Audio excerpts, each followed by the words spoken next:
Bonsoir messieurs, bonsoir mesdames. Je suis Nicolas Eouma, spécialiste en édition des tableaux de bord, coach transformateur et consultant chez Transformé. Aujourd'hui, dans cette vidéo, nous allons apprendre une astuce. L'astuce, c'est comment trouver le temps qui s'est écoulé entre deux dates. Le temps, que ce soit en jours, que ce soit en mois ou que ce soit en année. On aurait dû faire trois tutoriels. Quel est comment trouver le temps, le nombre de jours entre deux dates, et après comment trouver le nombre de mois entre deux dates, puis comment trouver le nombre d'années entre deux dates. Mais bon, on va faire les trois en même temps dans ce même tutoriel là, dans cette même vidéo.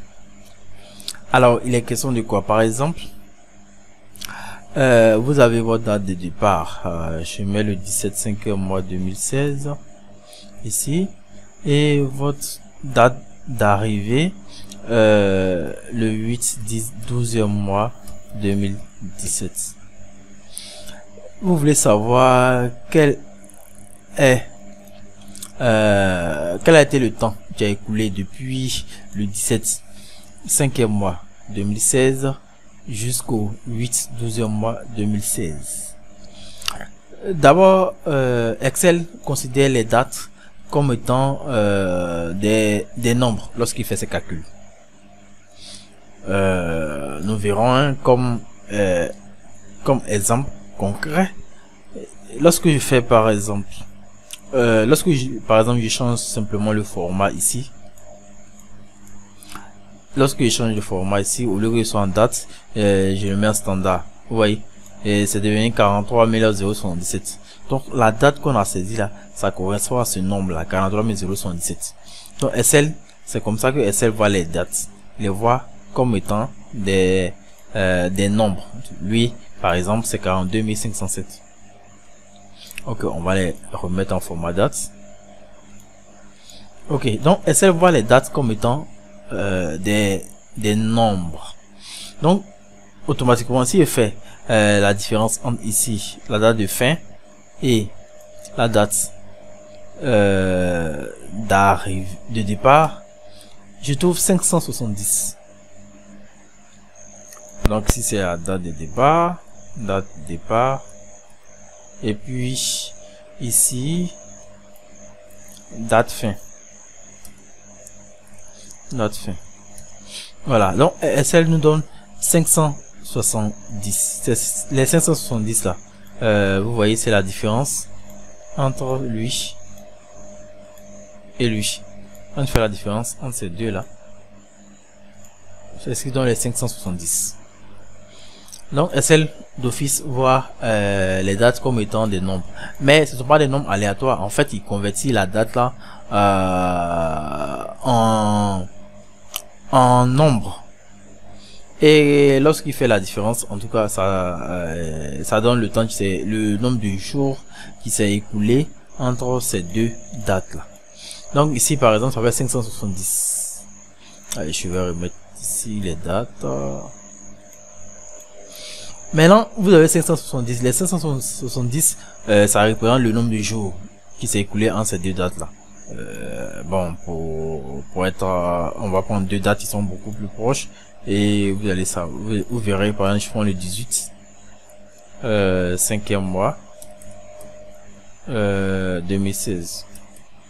Donc, entre le 17 et le 18, il y a un seul jour qui s'est écoulé. Vous voyez, non, il met 1. Donc ce nombre qui donne là, quand il fait la différence, ça correspond au nombre de jours entre les deux dates. Ok, mais nous allons utiliser autre astuce. Nous allons utiliser une autre astuce pour pouvoir donner le nombre de jours. Ok, donc quand vous avez le nombre de jours, par exemple comme ça, comment est-ce que vous trouvez le nombre de mois qui s'est écoulé entre les deux dates? Je mets ici ma date du 12 On dit 5 12e mois. Comment est-ce que vous faites pour trouver le nombre de jours et le nombre de mois qui s'est écoulé par exemple entre ces deux-là? Un peu difficile. Comment on fait pour trouver le nombre d'années? Un peu difficile aussi. Donc, dans ce tutoriel, c'est ce que nous allons vous apprendre à trouver le temps qui s'est écoulé entre deux dates. Ok, donc je viens ici sur cette feuille où j'ai déjà un peu préparé. J'ai déjà préparé un peu la feuille. Donc voici notre date de départ, voici notre date d'arrivée. Et nous voulons avoir le nombre de jours qui s'est écoulé de la date de départ jusqu'à la date d'arrivée, le nombre de mois qui s'est écoulé de la date de départ jusqu'à la date d'arrivée, le nombre d'années qui s'est écoulé de la date de départ jusqu'à la date d'arrivée. Donc nos besoins, comme d'habitude, on met nos besoins en exègre. Ici nous aurons besoin de la fonction jour. Il y a une fonction qui est dans celle qu'on appelle jour. On aura besoin aussi de la fonction date_div qui est une fonction masquée. Donc nous allons ici vous permettre de démystifier les fonctions qui sont masquées dans Excel. Ok, donc je vais donc le mettre un peu à côté parce que on n'a plus besoin de. C'est la fonction jour et la fonction date_div dont nous aurons besoin. Ok, donc ici voici, j'agrandis un peu, hop, voilà, nombre de jours qui s'est écoulé, le nombre de mois qui s'est écoulé. Ok, donc je mets la date, une date de début, je vais mettre le 5 premier mois 2010. Et ici je vais mettre la date de fin, par exemple le 16, la date d'aujourd'hui, le 16 5e mois 2017. Ok, donc j'ai la date de début, j'ai la date de fin. Comment avoir le nombre de jours qui s'est écoulé entre ces deux dates? Donc ici, comme je le disais, nous allons utiliser une fonction qu'on appelle la fonction jour. Donc j'écris jour, il y a jour sans S et puis il y a la jour avec S. Jour sans S, ça donne le jour du mois, un nombre qui est situé entre 1 et 31. Donc c'est le deuxième jour que nous allons prendre. On y calcule le nombre de jours entre deux dates. Donc je clique dessus, jour, sa syntaxe, on met la date de fin, ensuite virgule, on met la date de début. Donc la date de fin, je clique ici, virgule, je mets la date de fin et je ferme la parenthèse. Je clique sur OK. Waouh, on a 2688 jours qui se sont écoulés depuis le 5 premier mois 2010 jusqu'au 16 5e mois 2017. Ok, on va prendre quelque chose qu'on peut vérifier. Moi j'aime bien vérifier les choses. Donc on va prendre par exemple ici la même date, le 5 premier mois, mais à l'année N+1. Donc je vais prendre 2011. Donc normalement ça fait un an, ça fait 365 jours. Et hop, Excel me met ici 365 jours. Donc ça on peut bien vérifier, on voit que c'est correct. Ça me donne 365 jours. Ça c'est correct. Ok, donc on a 365 jours.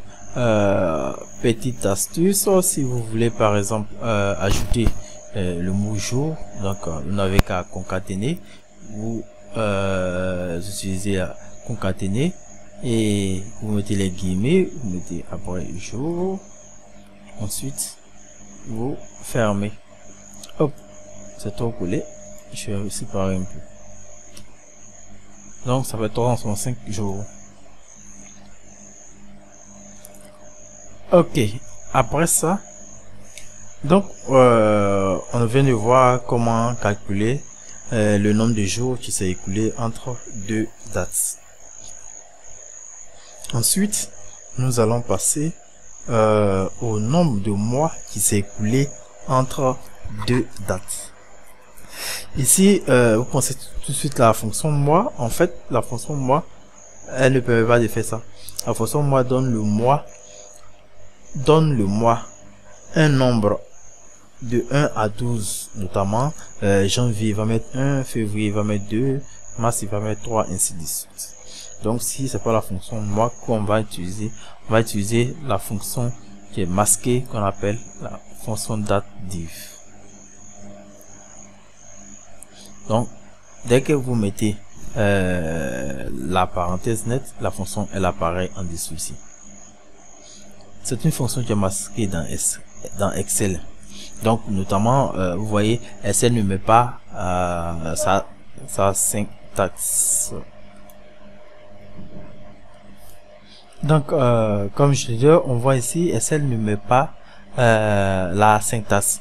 Donc la syntaxe de cette fonction c'est date div, la date de début, virgule, la date de fin. Et ça peut être point virgule, c'est pas forcément virgule, c'est parce que mon clavier est en anglais qu'on met virgule. Sinon normalement c'est point virgule pour ceux qui ont un clavier français. Donc la date de début, virgule, la date de fin, et ensuite on met le format. Donc si c'est des mois qu'on veut, pour les formats de mois on met M, précise M pour dire que c'est en mois. Si c'est pour l'année, on va préciser Y pour dire que c'est l'année. Donc ici c'est M, on va mettre M le format qu'on veut, et puis on va fermer la parenthèse. Donc hop, quand je clique on a 12. Ok, effectivement un 365 jours divisé par 30, ça donne les 12 mois. Du 5 premier mois 2010 au 5 premier mois 2011, ça donne effectivement les 12 mois. Il n'y a rien à dire. Ok, comme ici aussi, je vais vous montrer encore la petite astuce. On va concaténer avec le mot mois pour rendre ça un peu plus joli. Donc ça fait ici 12 mois. Et juste pour rendre ça un peu plus joli, hein. Voilà. Donc lui il fait 12 mois. Ok, donc pour le mois on utilise la fonction dateDiv. dateDiv c'est une fonction qui est masquée dans Excel, et donc pour l'avoir vous mettez égal, vous écrivez dateDiv et vous mettez votre parenthèse de départ, et c'est à ce moment là que la fonction apparaît. Ok, on passe au nombre d'années qui s'est écoulé entre ces deux dates.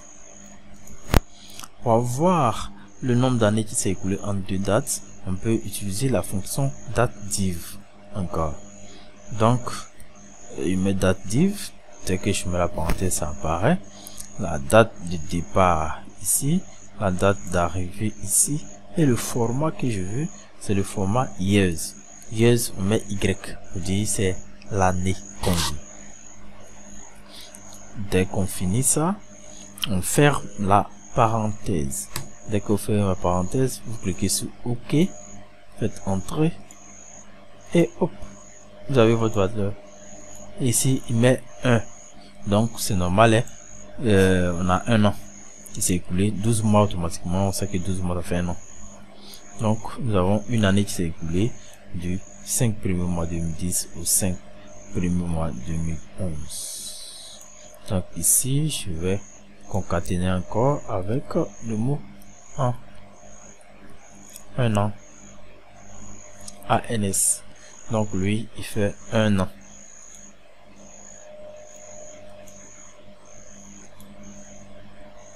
Donc pour lui ça fait un an. Ok, bien fait.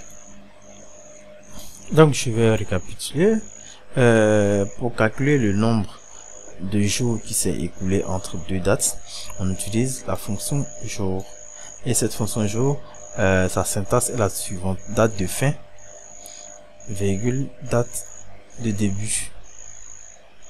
Pour ajouter le mot jour au calcul qui sera fait, on ajoute concaténer, guillemets, on laisse un petit espace, on écrit jour et on ferme la guillemets. Automatiquement, ça vient. Pour calculer le nombre de mois qui s'est écoulé entre deux dates, on utilise la fonction datediv, qui est une fonction masquée dans Excel. Dès que vous écrivez datediv, la fonction apparaît. La syntaxe, c'est la date de début, virgule, la date de fin, virgule, le format que vous voulez. C'est le format mois, vous écrivez M et vous fermez. C'est la même chose, on a concaténé avec le mot mois. Pour trouver le nombre d'années qui s'est écoulé entre deux dates, on utilise la fonction datediv. La syntaxe, c'est après datediv, la date de départ, la date d'arrivée et le format, on met Y guillemets. Ok. Je peux notamment changer ici. Si je vais à 2 ans, je mets 2012, tout s'actualise. Ici ça fait 760 jours, ici ça fait 24 mois, puis lui il fait 2 ans. Si je mets, c'est la même chose, hein. Donc si je mets ici 5e mois, hop, lui il fait 881 jours, quand on convertit les deux. Ou si vous voulez en mois, ça fait 28 mois. Si vous voulez en année, ça fait 2 années. 2 années et demie quelque part comme ça, 2 années et demie on va dire. Mais nous, c'est la partie entière qui calcule le nombre d'années. Donc ça fait 2 années entre ces deux là. Ok, je change ici encore. Je mets 12e mois. Hop, lui fait 1065 jours. Lui fait 35 mois. Mais l'année, c'est toujours 2 années. Ok. Donc, c'était le tutoriel sur comment trouver le temps qui s'est écoulé entre deux dates. Le temps, ça peut être le jour, le nombre de jours, le nombre de mois ou encore le nombre d'années. Ok, donc n'hésitez pas à vous abonner à notre chaîne YouTube pour avoir encore plus de tutoriels. Soyez connectés, abonnez-vous et vous verrez encore plus de tutoriels. Excel n'aura plus de secret pour vous, je vous assure. Merci à vous. Ciao, ciao. N'oubliez pas de vous abonner à notre chaîne YouTube.